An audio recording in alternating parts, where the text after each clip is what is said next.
So now we're going to move to a completely different session, actually. And we're going to step out of the pandemic for a bit, which I think all of us need to do for our own health every now and then. And we're actually going to go into the future, and we're going to go into, I was going to use the word fantasy, but I actually don't think I should use that word. I think we're going to go into the realm of aspirations and where we want to be. And I'm absolutely delighted to have two speakers today who are going to give us a very different perspective. The first one is going to be Anna Severwright. So Anna, thank you so much for joining us. Anna is co-convener of Social Care Futures, and she's titled her presentation Towards a Brighter Future of Care for Care. And I think we very much need that after what we've been hearing this morning. And afterwards, you'll hear from Stefania Ilinca from a European project that's trying to understand what people want from long-term care systems and how starting to look at how this has changed over time. So Anna, all yours. Thank you very much for joining us. Hi, thank you for inviting me, and good afternoon. Yeah, my name's Anna, and I am one of the conveners of a movement called Social Care Future, but I'm also a disabled person, and I employ PAs using social care. So that's kind of where my background is. I'm just going to try and share my screen. I think I can. Hopefully this will work. Are you seeing my slides now? Yes, we are. Thank you. Perfect. Okay, that's great. So yeah. So Social Care Future, one of the first things we did, we started about 3 years ago, was to co-produce a vision. And when I'm talking about social care, and I realised that's a very UK phrase. So in the UK, we have social care, which is separate from health, and that would usually mean things like care for personal care, washing and dressing, but also social inclusion, getting out and about, all sorts of aspects of life, but it's separate from your sort of health needs. And it's usually funded by your local authority, sometimes by the individual, it's means tested. So that's what we're sort of talking about when I talk about social care.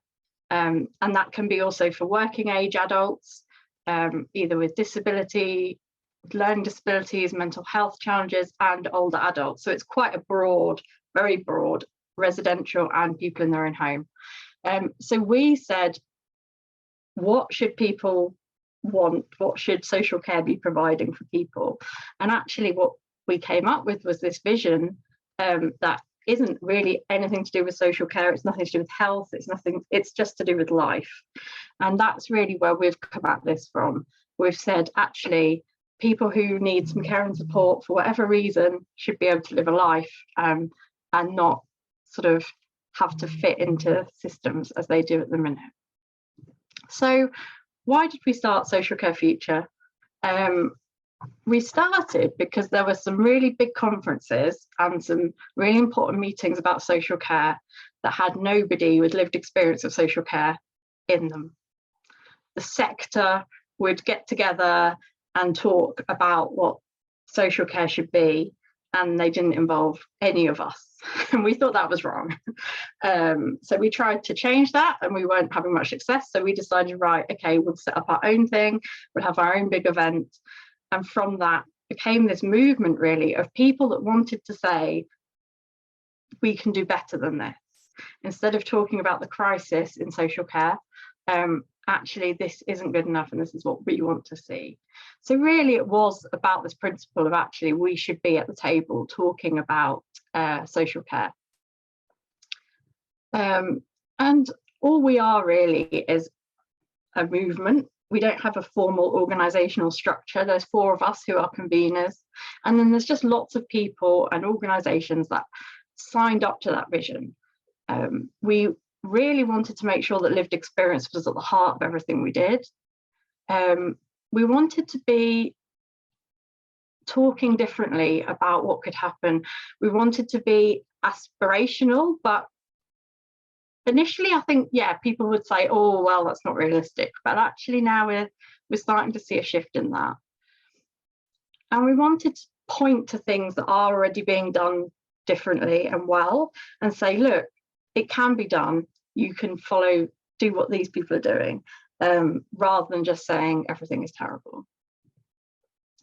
So we co-produced this vision, and it's now been adopted by a lot of the large organisations in this country, and even been used in politician speeches. And it's really shifted the conversation from how many beds. People used to talk about people in social care as the number of beds.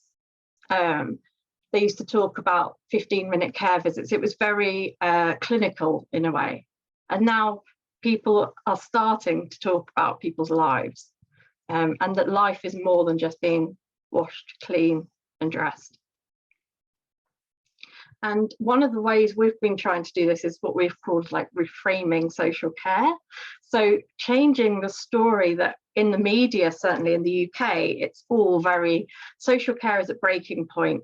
We have an aging population that are a burden on the NHS, which is so awful, because that's not true at all. These people are people. And so we're trying to change that conversation to talk about actually social care as an opportunity. It allows people to be a part of society. It allows us to contribute, to stop the talk being about looking after the vulnerable, and to make it be about the fact that we all need some care and support at different times in our lives, and how can we all be a part of society. Another aspect of what we've tried to do in the UK, and we're still very much at the beginning of this, is trying to build a movement. Because what we realised is people don't understand social care. Even within the UK, they think it's older people in residential care homes, which is part of it, but actually half the budget is on working age adults. But also, I think a lot of people don't want to think about their later life until they're there, and then they assume there will be care for them, and then they're shocked to find that they have to sell their home to pay for care. So we're trying to get it to a point that the general public are interested in social care, so that politicians actually have to do something about this. Because at the moment it's not seen as a priority. This diagram, I'm sorry, it's very small, but it's just a lot of different community sort of based different examples of doing things in different ways. The sector in our country is very used to doing things in certain ways, and quite resistant, I think, to change. So we're trying to point to where areas are doing things well and say, look, it can be done. It can even be done with the current money. It's about the will, not necessarily the money. And another thing we did was an inquiry. We called it an inquiry because there's been lots of commissions and things like that into social care, again, often not really involving people with lived experience. And we'd kind of had enough of this, and we thought, right, we're going to try and shift the power. We're going to take charge. So this was the group that led the inquiry. All of us, ourselves or our family members, draw on social care. We have somebody with dementia, a couple of people with learning disabilities, all different types of experience. But what was key was that we were in control of it, and we controlled the outcome, but also who we spoke to. And we heard from an awful lot of people, actually, in quite a short period of time, mid-COVID. So we were very grateful for people getting in touch. And what we heard mostly was that it was a real fight for people to access care and support that they needed. There was a lot of fear around their care being cut when they did receive it. And just generally, it felt like a battle for people. People were not able to live the life that they wanted. But we heard very different things. So when the government comes out with their what they think are priorities for social care, they'll talk about workforce and commissioning and digital. But actually, the things people told us were that they wanted to feel part of the community, and at the moment they didn't. That they wanted to be able to live where they chose, with who they chose, in a place that they saw as their home and not an institution. that they wanted to be able to just lead an ordinary life, that sometimes there was more money that's needed. Definitely in the UK, we definitely need some more funding, but also that often councils were spending money on things that people didn't want, and that individuals, if they were given the money, would spend it better. And finally, we thought that power needed to be shared as equals, and in this country, definitely in the decision making, that doesn't happen at the moment, but also on individual levels. I know myself, when my review is up for my care, how scared I get, because I feel like that social worker comes to my house, meets me once, and may decide to cut my hours, and that power imbalance is very strongly felt by everyone. And just the kind of very quick, I know we're not really talking about COVID, but in the UK, I think what we saw around social care was it widened existing inequalities. So where we saw communities, either through poverty, certain ethnicities that already were at disadvantage, that got worse in COVID. We did see some positives, that communities often did set up sort of these groups where they looked after mutual aid groups. We saw some areas allowing greater flexibility on how people could use their social care budget. But we also saw that social care was really struggled during the pandemic. There was a change in the law that caused a lot of fear, I think, amongst people. It didn't actually, in the end, really get taken into effect in most of the country, but it caused a lot of fear. People felt very forgotten. A lot of families took over completely the care of their loved ones because they didn't want people coming in and out of the house, risking COVID. So that put huge burden and stress on those people. And we saw in the UK that 6 out of 10 deaths were people with a disability. So certainly people in care homes had very high rates of deaths, and people living in their own home in the community. So really, I guess what I want to say is, like, I think we have to have hope. We have to keep trying. Last week in the UK, we had a white paper on social care come out, and a lot of the sector were saying, these are lovely words, we've heard it all before. What's going to make it different from 20 years ago, from 10 years ago? And in one way I say, yes, that's true. But in another way, I think we have to try. So we're going to continue to try. And that's my contact details if you want. And that's it from me. So I will stop sharing. Thank you very much, Anna. Now, if you're able, actually, I think we have, let's see if there's any question coming immediately for you.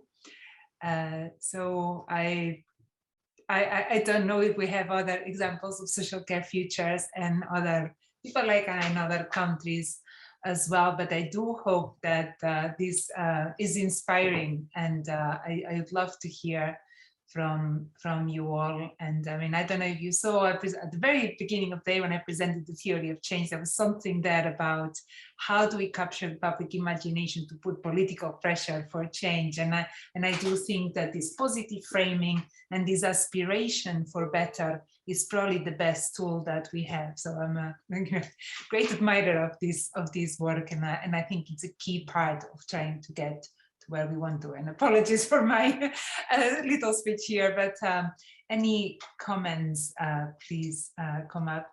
And I think, Trevor, would you like to come in? Yeah, thanks. Anna, that was brilliant.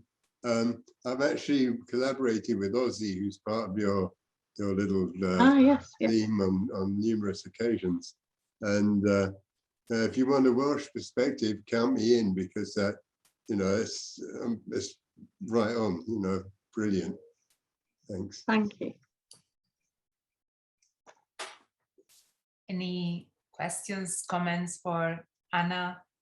And if you know of similar initiatives, we'd actually love to start gathering them internationally as well, because I do think there can be a lot of learning in this as well, the same way we've been learning about the less happy bits earlier on. And if there aren't, also comment.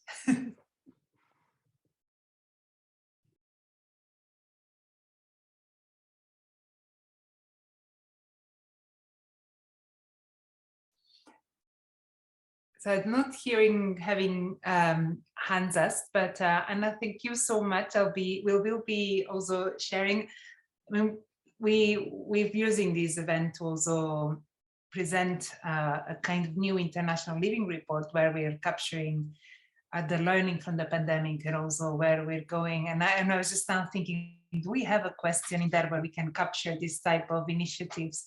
And I'm not sure if we have the right one. And I do think that we will have to make sure that we do, and that we also are able to think about that. And now, so I'm going to link to the next presentation, which is quite different. This is from Stefania, and I think also Cassandra from the European Center in Vienna, and it's part of a European study to try and find out what people say they want and where to go. And we're getting actually some comments for you actually coming through the chat, Anna, but we can get back to them later if we have time. Thank you.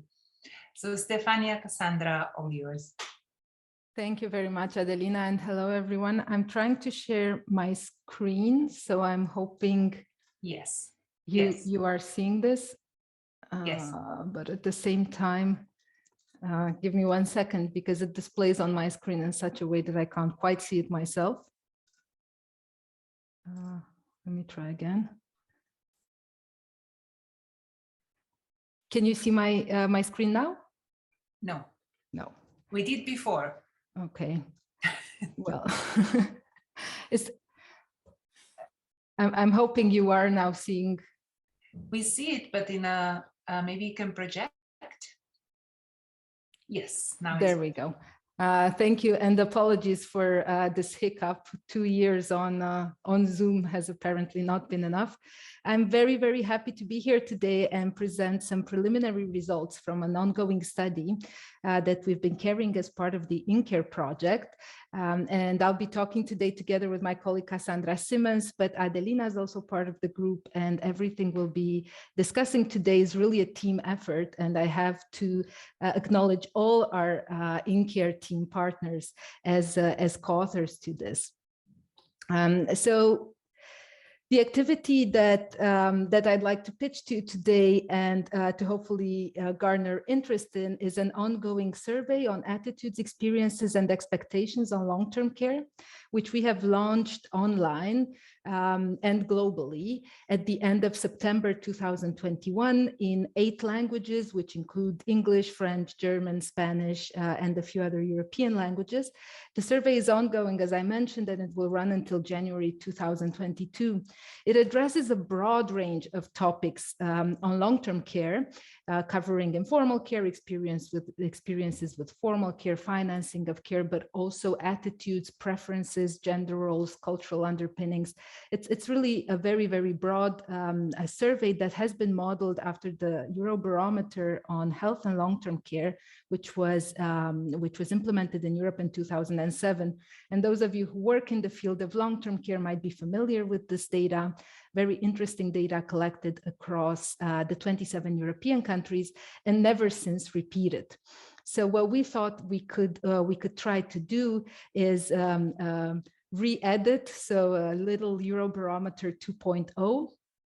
And so far, we've been quite successful. We have almost 3,000 responses from over 30 countries, but these countries are clustered by our purposive sampling strategy around InCare project countries. So countries where we've done more intensive dissemination, and these are Spain, Austria, and North Macedonia.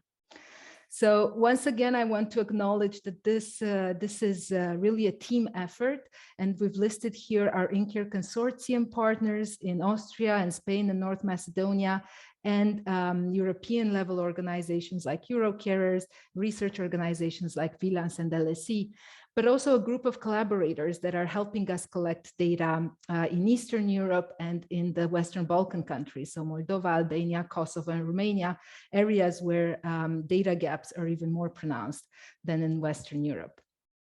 Now, this being an online survey, you might expect that our sample is not really representative of the general population, and we want to be really transparent about that. So let me give you a few information about how our sample looks like. If you're familiar with online surveys, you probably won't be surprised to hear that this being a survey on care, we're getting much more interest from women than from men. So we have overrepresentation of females in our sample. At the same time, and very likely also linked to the topic that we're addressing, we see an overrepresentation of older age groups with respect to their population size. Now, the potentially most significant source of bias in a way, or unrepresentativeness, is the educational profile of our respondents. So a very, very high proportion of our respondents have either university level degrees or postgraduate degrees, whereas only a small minority have primary or secondary education. And this, of course, does not reflect very closely the distribution in the population.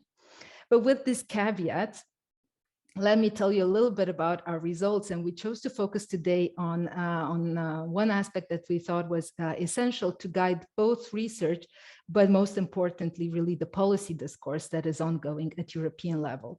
And that is really to try to give you a snapshot of what our respondents have indicated to be their preferred and expected care arrangements.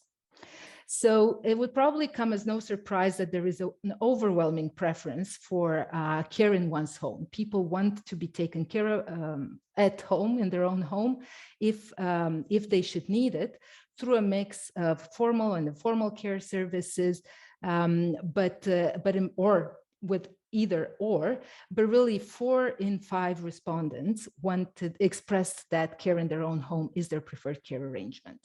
And the remaining 18.5, so almost 20%, the majority would prefer to be taken care of in a long-term care facility, with only a very small minority who would prefer to be taken care of in a setting other than their home. That is not residential, so like in a care of a close family member, or in another, potentially an intermediate care setting. Now, this is preferences. How about expectations? You might not be surprised to see that people do not expect their preferences to be really matched by the system. We see a fairly good mapping of preferences and expectations when it comes to care in one's home, but there's a much, much more important representation of long-term care facilities. So almost 1 in 4 of our respondents expected to be taken care in a facility, although this is more than double the share of the people who said they would prefer this care arrangement. So really, this indicates that there is a fairly significant mismatch between preferences and expectations, and that potential care users of the future or current care users really do not expect that their preferences will be matched. So there is really, let's say, an expectation that whereas care would be preferred at home, that will not be met by care systems, and that care users will have to default to those care options that are available, rather the care options of their choice. This is quite important to understand from a policy perspective, and hopefully to address. Now, the data that I've showed you is data from that we've collected now in 2021, but you might be curious to think about what has changed over the last 15 years. So between 2007 and 2021, the biggest differences that we observed were really in 2 dimensions. One is long-term care in facilities, and the other one is informal care only in the user's home. So in the graph on the left, we have plotted expected care arrangements, and you can see that while in 2007, more than 40% of respondents said they would expect care to be provided in their home informally by a relative, that percentage has reduced to less than half. And in 2021, less than 20% of respondents expect this to be their care arrangement should they need it. The opposite is true for care in residential settings. So if you look at the bottom of the left-hand side graph, in 2021, more than 20% of our respondents said they expect to be taken care in a residential care facility, and that is more than double the percentage of respondents that chose the same option in 2007. Interestingly enough, there hasn't been only a change in expectations, but also a fairly significant change in preferences when it comes to informal care provision only in the user's home. And we've noted it here in the first row of the right-hand side graph, this time indicated by the little pink arrow. And what it shows is that, again, preferences for informal care only in the user's home went down from over 40% of respondents to less than 20% of respondents. So whereas in 2007, this was the #1 preferred arrangement of respondents, by 2021, this has shifted quite significantly. And actually more respondents would prefer to be taken care by a professional care service in their home than would prefer to be taken care by a relative in their home. And if we put together the number of respondents who prefer a mix of formal or informal care with that of respondents who prefer formal care only in their home, we see that, that it's more than two-thirds. This represents quite a significant shift in preferences that hopefully care system planning will take into account. Now, what else has changed in the last 15 years? Well, this is really the same data that I showed you before, but it's plotted slightly differently, just to show you how expectations and preferences mismatch has increased. So on the right-hand side, you see results from the Eurobarometer in 2007. And because the length of the bars is very similar between the gray and the blue, which represent expectations and preferences, this indicates there was a fairly good match between what people hoped they would receive in terms of care and what they expected they would receive. Now, on the left-hand side, you can see that in some response categories, the mismatch is quite pronounced. And this is something that has happened over the last 15 years, and clearly something that should be addressed, because it's potentially indicative of a level of discontent, but also mistrust in the development of the care system and the extent to which it can respond to users' preferences and their choices. Now, I'm going to go very quickly through a few more interesting findings, one that probably won't surprise anyone here, and this is the gender gap in responses. And here we've plotted percentage point differences in expectations and preferences. And I'll only highlight the fairly important difference in preferences, that more women than men say they would both expect and prefer to be taken care of in a residential care facility, whereas at the other extreme, males both prefer and expect in much, much greater numbers to be taken care in their own home by a relative. Now, we can discuss whether this reflects experiences with care, whether it reflects cultural norms and standards, but it's certainly a very interesting result. And finally, we wanted to point out the generational gap in a sense. So the differences in preferences and expectations between different age groups. And here, the one thing that really stands out is that younger age groups, so people below 40, express stronger preferences and expectations for informal care arrangements, whereas older respondents express both stronger preferences and stronger expectation that they will be taken care of through a mix of formal and informal care or by informal cares only. And this result we found quite surprising. I'd be very curious to see what everyone else thinks. So let me summarize that very, very quickly.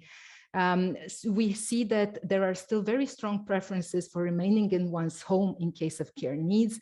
That has not changed in time, but there is a very strong indication that European citizens now, unlike in the past, neither expect and nor do they prefer really to rely exclusively on families and on informal support in case they need care. So there is a very important role for care services in the long-term care system, and there is clearly need for more investment and development in this area to match the preferences of care users. We've showed you some results about a gender gap, but also a generational gap in both preferences and expectations. And this might take us back to how we can design care systems that are responsive to the needs and preferences of different groups. And finally, and quite worrisomely, there is an increasing mismatch between expectations and preferences for long-term care arrangements. And if this is indicative of really a lack of trust that individuals can choose the type of care they receive, in the case that they should need it, then this is a very important public confidence issue that we should address and make sure that there's more inclusiveness in decision-making and there's more input into policy processes from care users and communities. Now, I will pass the floor to Cassandra to close for us the presentation. Yes, just a very last final spiel to give everyone. As Stefania had mentioned, the survey is running until January 2022. So we are still collecting responses. So we would really, really love just to throw the message out there. If you haven't already, we'll share the link with you. If you could participate, that would be great. But also it would be fantastic if you could share the survey within your network. It's really crucial, especially at this time, that individuals have the option, the opportunity to share their expectations and their preferences. More than ever, it's very important that we take people's perspectives and their experiences and attitudes and preferences into consideration when we're designing long-term care systems moving forward. So we will share the link with you in the chat there. But we also just wanted to let you know the data, once we are finished, will be made eventually available for research and nonprofit purposes. However, prior to that being made available, there will be a sort of embargo period. And so this is kind of our call to you. If you are interested in this type of data and you're interested in this, we're always welcoming new collaborators. We're always welcoming our collaborators network expanding.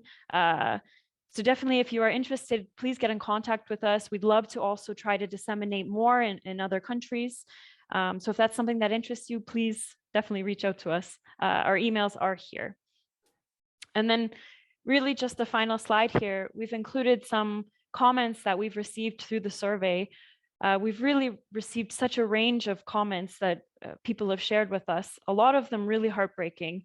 And a lot of them really thought-provoking about what needs to be done moving forward. And it really just hits home the importance of collecting this information and giving people the opportunity to express their opinions. We've had some people say that the survey has really made them think about what they're going to do in their future, that they need to have a plan for the future. A lot of individuals also shared their experiences with caregiving and how they just felt so abandoned right from the very beginning until the end. Others also shared that they themselves have received a prognosis of a disease and that they also dread what the future holds for them. And then finally, a lot of people have also expressed why it's so important, this work that we're doing. The way that we care for people in need will really show what kind of society we live in. We build our present, but also our future. So thank you very much. Thank you very much. And I'd like to open for questions, and of course do share the link, and we welcome widespread sharing, please.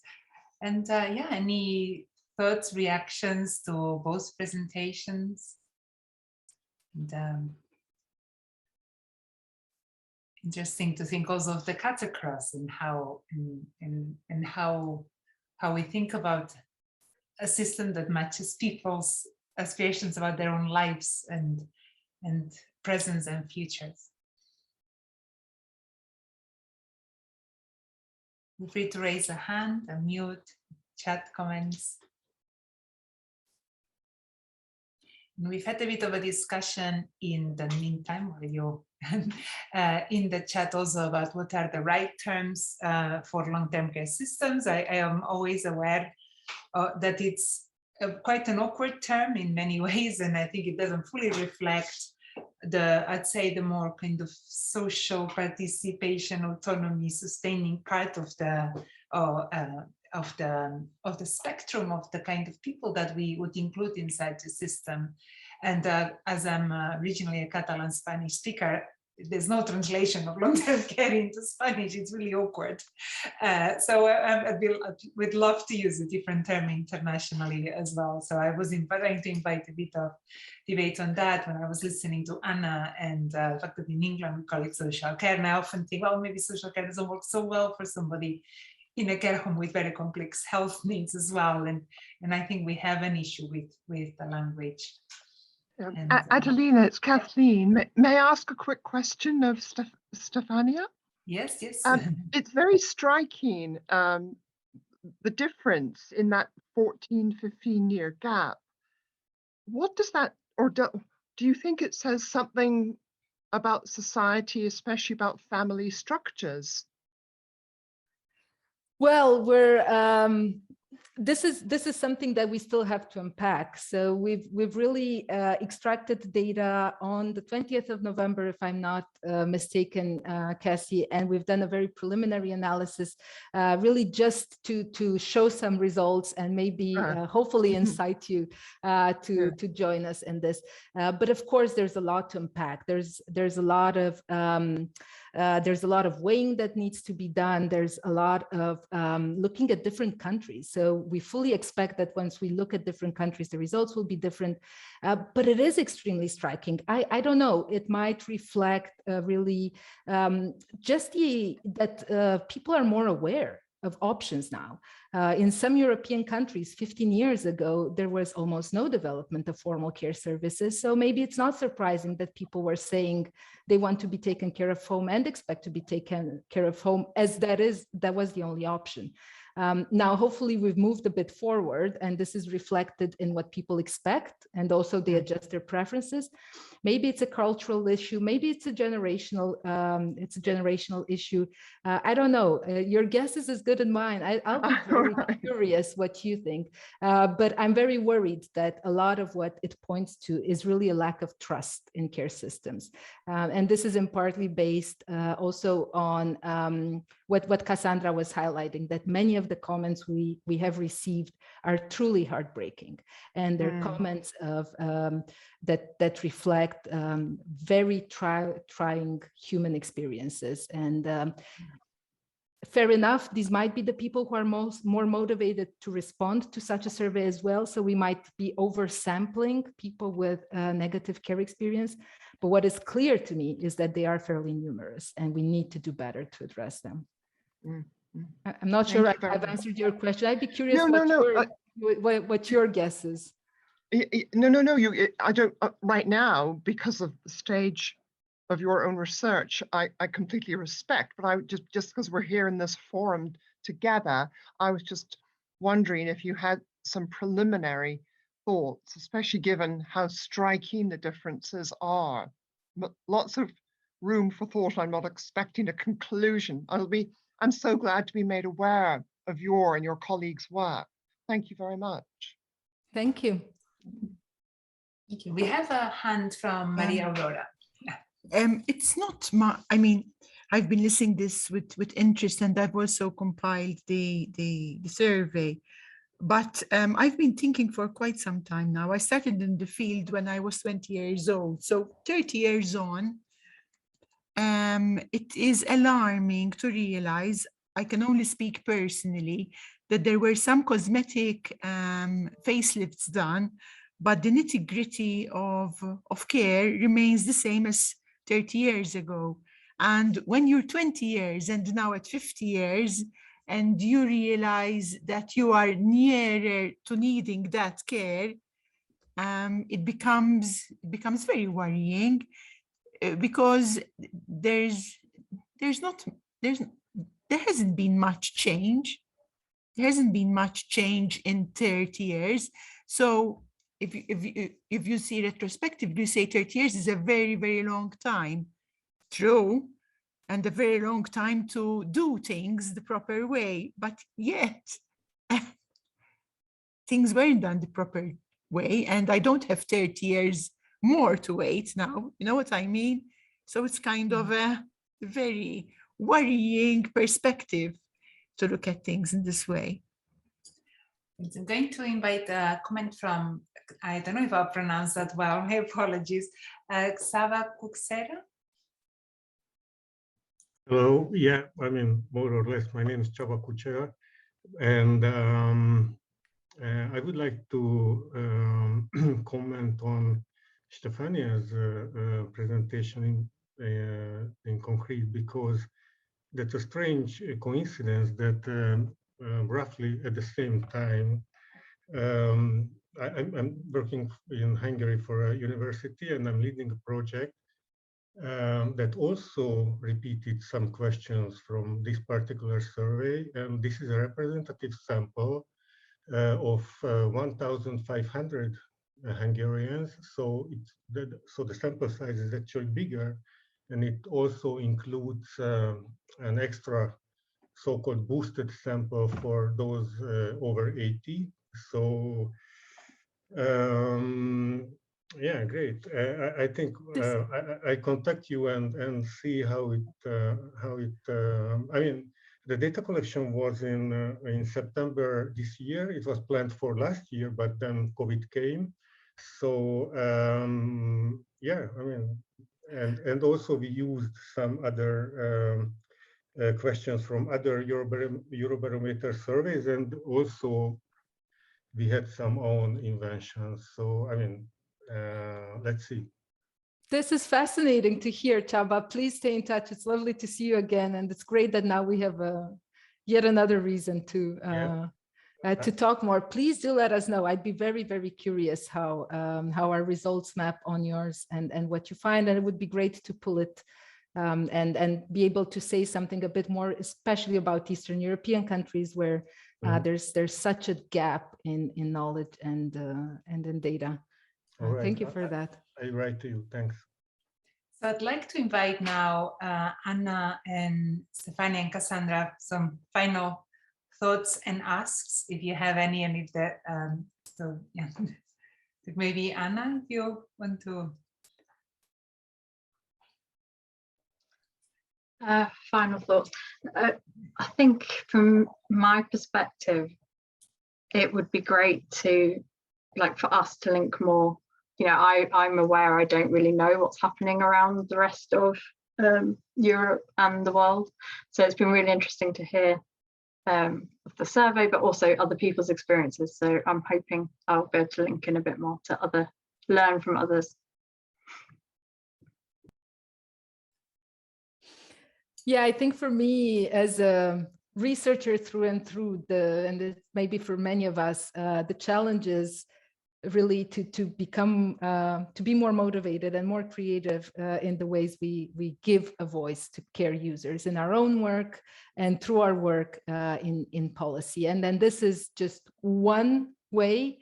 And it's just so, I think, so important to keep us all grounded and to always come back to the data of what users prefer, but finally to their comments and really to their words, to their experiences. I think this is the pitch I'd like to leave it on for everyone. And Cassandra? Well, I don't want to be a broken record, but of course, if everyone could share the survey and participate, we would be so appreciative of this.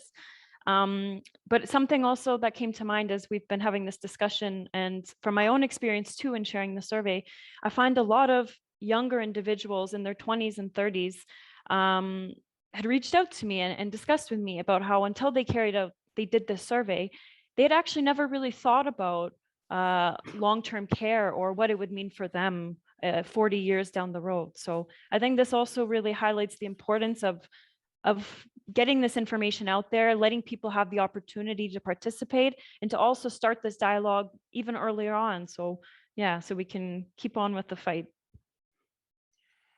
Thank you very much, all of you. We're going to have another break. Let me announce what's coming next. So in 15 minutes at the hour, depending where you are in the world, it will be a different time. But we're going to have a very different panel, but also looking again to the future. And this time we'll be looking at what different international organizations, including, let me just mention them, we've got WHO, the Geneva bit, that have just come up with a new framework for countries to move towards an integrated continuum of long-term care. We'll hear from HelpAge International with a very different perspective and actions in the ground. We'll hear also from WHO Europe, from the Inter-American Development Bank, from the Asian Development Bank, and then we'll go back to the work of the OECD as well in their work towards strengthening long-term care systems. So thank you all. Plenty more later on and tomorrow. Thank you, Anna, Stefania, and Cassandra. And thanks everybody who's spoken before as well. Enjoy a little bit of a break. Hope you move around, eat, drink, whatever you need. And I'll see many of you later. Thank you.